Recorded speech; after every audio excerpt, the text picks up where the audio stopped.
Failure சொல்லணும்னு ஆசைப்படுறேன்.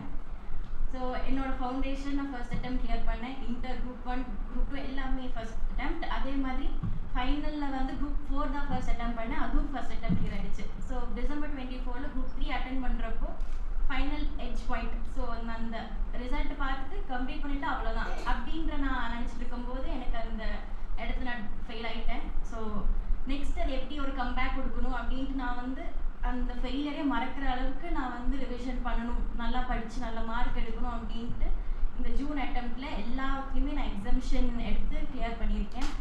So அந்த மூமெண்ட் வந்து ரொம்ப ஸ்பெஷலாக இருந்துச்சு.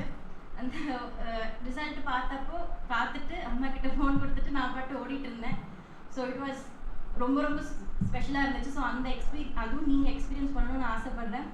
ஸோ கிவ் அப் பண்ணாமல் முடிஞ்ச அளவுக்கு ரிவிஷன் கொடுங்க. நீங்கள் படித்ததெல்லாம் ஓகே, பட் ரிவிஷன் கொடுத்தா மட்டும்தான் கிளியர் பண்ண முடியும். ஸோ அந்த ரிவிஷன் கொடுத்தனால தான் என்னால் இந்த டைம் கிளியர் பண்ண முடிஞ்சிச்சு. அதே மாதிரி நீங்கள் ஃபெயிலியர் ஆனதுக்கு என்ன ரீசன் சொல்லிட்டு ஃபர்ஸ்ட் அக்செப்ட் பண்ணிக்கோங்க. அக்செப்ட் பண்ணால் தான் நெக்ஸ்ட் ஃபைட் பேக் பண்ண முடியும். ஸோ இது யாருக்காச்சும் ஒருத்தங்களுக்கு இது ஹெல்ப் ஆச்சுனாலும் எனக்கு சந்தோஷம் தான். ஏன்னா எனக்கும் இந்த மாதிரி இன்னொருத்தங்க பேசினதில் எனக்கு அது இன்ஸ்பயர் ஆகி தான் நான் இந்த அட்டெம்ப்ட் நல்லா கொடுத்து கிளியர் பண்ண முடிஞ்சது. So all the best everyone. Thank you.